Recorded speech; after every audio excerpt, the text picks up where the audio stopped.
Menopause হলেই কি জীবন শেষ? গুগল বা চ্যাটজিপিটিতে এই প্রশ্ন করলে যে উত্তর আসে তা পড়ে মনে হয় ভবিষ্যৎটা যেন অন্ধকার, কিন্তু সত্যিটা সম্পূর্ণ আলাদা। মেনোপজ থেকে ক্যান্সার হয়নি, কোনোদিন হবেও না, এটাই এই আর্টিকেলের হেডলাইন। বাকিটা সেই কথার পেছনের বিজ্ঞান, এভিডেন্স বেস বিজ্ঞানের অন্দরমহলের গল্প, বিজ্ঞানসম্মত সত্যিটা। আমাদের পেশেন্ট বা তাদের ফ্যামিলি যখন জিজ্ঞাসা করেন তখন আমি যা বলি ঠিক সেটাই। আজ সেটাই সাজিয়ে গুছিয়ে বললাম, যাতে ভয়, আতঙ্ক, গুজব সরিয়ে আপনি কিছু প্রয়োজনীয় কাজে লাগার মতো সিদ্ধান্ত নিতে পারেন। মেনোপজ কি? 50-এর আশেপাশে একসময় প্রকৃতির নিয়মেই ওভারি থেকে বেরোনো হরমোন ইস্ট্রোজেন আর প্রোজেস্টেরনের যোগান কমে আসে, ঘুমিয়ে পড়ে গাইনোকোলজিক্যাল অর্গানগুলো। মেনোপজ কোনো অসুখ নয়, এটা সুস্থ মহিলাদের জীবনের এক প্রাকৃতিক পর্যায়। এ সময়ে 12 মাস টানা পিরিয়ড বন্ধ থাকলে তখন তাকে বলা হয় মেনোপজ শুরু হয়েছে। মেনোপজ চেক করার কোনো ব্লাড টেস্ট বা আল্ট্রাসাউন্ড নেই। কেন নেই আর মেনোপজের বাদ বাকি সতর্কতাগুলো জানতে হলে নজর রাখতে হবে আমার মেনোপজের মাস্টার ক্লাসের আর্টিকেলে। মেনোপজ সংক্রান্ত ভুল সিদ্ধান্তগুলো থেকে এড়িয়ে ভালোভাবে থাকাই আজকালকার সমাজের একটা বড় সড়ো চ্যালেঞ্জ। কখনো গুজব শুনবেন যে ইস্ট্রোজেন প্রোজেস্টেরনের অভাবেই মেনোপজ হচ্ছে, তাই যেন হরমোনের ট্যাবলেট কিনে খেলে বা গাছগাছরা ফলমূল থেকে হরমোনের যোগান নিলে শরীর ভালো থাকে। আবার একই সঙ্গে শুনবেন যে মেনোপজ হলে ক্যান্সারের ভার বাড়ন্ত হয়। সেটা সত্যিই মেনোপজের জন্য, নাকি বয়স বাড়তে থাকার পর জীবনের সতর্কতাগুলো নিতে ভুলে যাওয়ার জন্য? এই প্রশ্নের উত্তর যারা গুজব রটায় তারা দিতে পারে না। তাই আজ সেই ব্যাপারগুলো ভালোভাবে দেখা যাক। দি বিগ পিকচার, 4টে প্রমাণিত সত্যি। মেনোপজ থেকে ক্যান্সার হয়নি, কোনোদিন হবেও না। প্রকৃতির নিয়মে যত বয়স বাড়ে তত ক্যান্সার হওয়ার প্রবণতাও বাড়ে, পুরুষ মহিলা সবার। কিন্তু মেনোপজ কোনো ট্রিগারিং ফ্যাক্টর নয়। ক্যান্সার বাড়ছে সারা পৃথিবীতেই, একথা সত্যি, কিন্তু এটাও সত্যি 40 থেকে 50% ক্যান্সারই প্রতিরোধযোগ্য। WHO statistic. আমরা অর্থহীন গুজবের দিকে যতটা মনোযোগ দিই, ক্যান্সার প্রতিরোধের বিজ্ঞানে ততটা মাথা কামাই।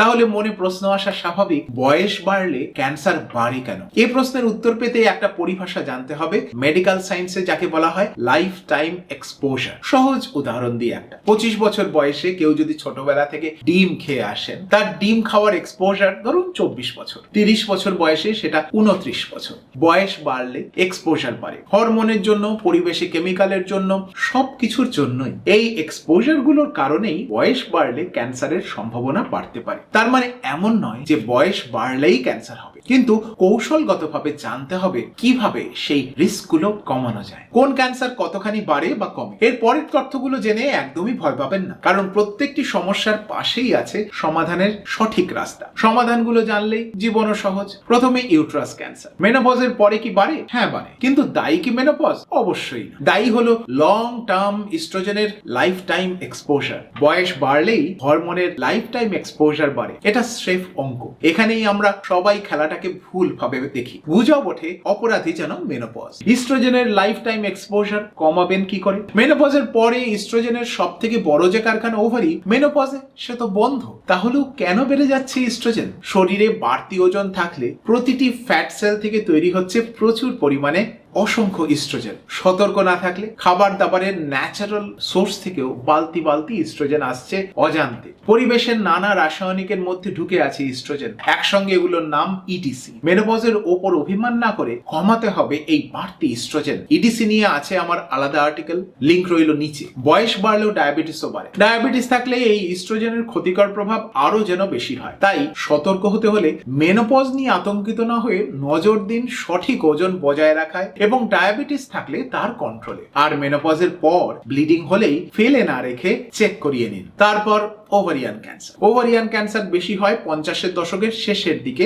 এবং 60-এর দশকের দিকে। তাই অনেকেই বলেন মেনোপজের কারণেই বোধহয় হচ্ছে ওভারিয়ান ক্যান্সার, কিন্তু এই যুক্তিটা ঠিক ততটাই ভুল যতটা ভুল হবে যদি বলি মনুষ্য জীবনের এত সমস্যার পিছনে দায়ী আমার 10 বছর বয়সে জন্মদিনে কাটা কেক। সেই দিনের কেক কাটা নিশ্চয়ই ঠিক হয়নি, হয়তো সেজন্যই 12 বছর বয়স থেকে আর পড়াশোনা আর জীবনের পরিশ্রমটাই বেড়ে গেছে। ব্যাপারটাই হাস্যকর। ক্রোনোলজি সবসময় সঠিক কথা বলে না। আসলে ওভারি থেকে যত বেশি ডিম বেরিয়েছে তত বেশি ওভারি ক্ষতবিক্ষত হয়েছে, তত বেশি ওভারিয়ান ক্যান্সারের সম্ভাবনাও স্ট্যাটিস্টিক্যালি বেড়েছে। কখনো কখনো জেনেটিক মিউটেশনের কারণেও এই ক্যান্সার হয় তার উপর কারোরই হাত নেই। ফ্যামিলিতে ব্রেস্ট বা ওভারিয়ান ক্যান্সারের হিস্ট্রি না থাকলে মেনোপজের পরেও রুটিন আল্ট্রাসাউন্ড স্ক্যান করানোর তেমন কোনো মূল্য নেই, অন্তত ওভারিয়ান ক্যান্সার প্রতিরোধে। ওভারিয়ান ক্যান্সার রিস্ক নির্ধারণে সব থেকে বড় ভূমিকা নেয় কতদিন কন্ট্রাসেপটিভ পিল খেয়েছেন, কটা প্রেগন্যান্সি হয়েছে, ব্রেস্ট ফিডিং করিয়েছেন কিনা। তবে সব থেকে বড় কথা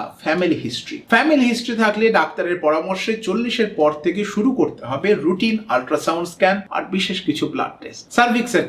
সার্ভিক্সের ক্যান্সার ধরা পড়ে 50 দশকের সব থেকে বেশি আমাদের দেশে, কিন্তু সার্ভিক্সের ক্যান্সার তৈরি হওয়া শুরু হয় 35 থেকে 40 বছর বয়স থেকে। 5 থেকে 15 বছর প্রি ক্যান্সার স্টেজ পেরিয়ে যেদিন প্রথম সিমটম দেয় সেদিন সাধারণত 50 বা 60-এর কাছাকাছি বয়স। তাই মেনোপজকে দায়ী করা এখানেও সম্পূর্ণ ভুল। সার্ভিক্সের ক্যান্সারের পেছনে সব থেকে বড় কারণ নিয়মিত প্যাপসমিয়ার না করা আর সময় থাকতে এইচপিভি ভ্যাকসিন না নেওয়া। এইচপিভি ভ্যাকসিন কবে কোন বয়সে সে নিয়ে আমাদের আলাদা আর্টিকেল আছে, লিংক নিচে। এইচপিভি ভ্যাকসিন নেওয়ার বয়স চলে গেলেও নিয়মিত প্যাপসমিয়ার করালে সার্ভাইকাল ক্যান্সার অনেকটাই প্রতিরোধযোগ্য।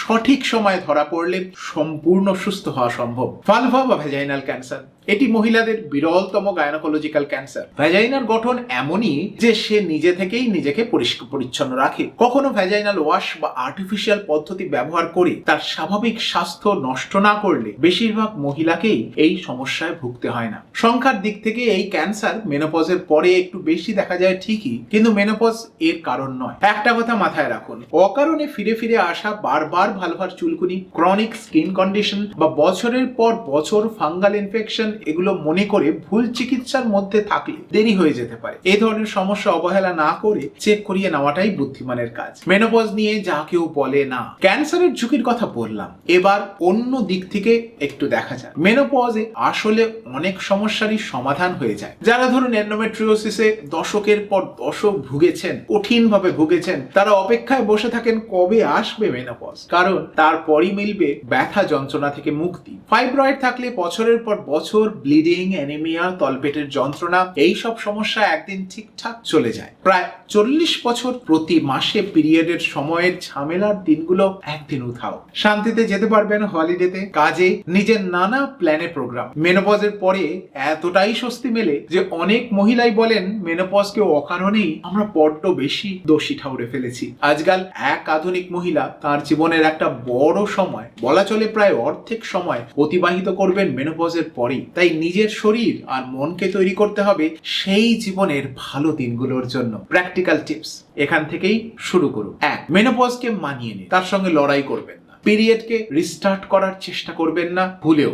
সাধু সন্তদের দেওয়া গাছগাছরা আর পাউডার সাপ্লিমেন্টের পাল্লায় না পড়ে নজর দিন সপ্তাহে 3 থেকে 4 ঘন্টা মাঝারি থেকে ভারী এক্সারসাইজে। সময় নেই বলে এড়িয়ে যাবেন না। আজকে নিজের ব্যায়ামের জন্য সময় না বার করতে পারলে একদিন শরীর সে সময়টা নিজেই নিয়ে নেবে, কিন্তু তার নিজের শর্তে। সে সুযোগ দেবেন না। নিজের জন্য সময় রাখুন। বয়স বাড়ার সঙ্গে সঙ্গে ব্যস্ততা বাড়ে, কিন্তু নিজের শরীর আর মনের যত্ন না নিলে ক্যান্সার তো দূরের কথা, নিজের মনকে নিয়েই ব্যতিব্যস্ত হয়ে পড়বেন। শরীর আর মন যে একই সত্তা, এটা আধুনিক মেডিকেল সায়েন্সও স্বীকার করেছে আজ। আপনার জেনে ভালো লাগবে বিশ্ববিখ্যাত গবেষক রেনে ডিকার্টসের ভুল সিদ্ধান্ত কিভাবে চিকিৎসা বিজ্ঞানকে কয়েক শতক পিছিয়ে দিয়েছিল। সে আশ্চর্যের গল্প অন্য আর্টিকেলে আছে, লিংক নিচে। নিয়মিত স্ক্রিনিং টেস্ট করান। সুস্থ থাকতেই যে টেস্টগুলো করে শরীরকে সঠিক রাস্তায় রাখা যায় তাদেরকে বলা হয় স্ক্রিনিং টেস্ট। সব অসুখে স্ক্রিনিং হয় না। 40-এ, 50-এ বা 60-এর দশকে কোন বয়সে কোন কোন টেস্টগুলো করা উচিত আর কোন কোন অসুখের স্ক্রিনিং আছে সেই নিয়ে আমাদের বিস্তারিত আর্টিকেল আছে। সেটা পড়ে ফর্মে ক্লিক করলে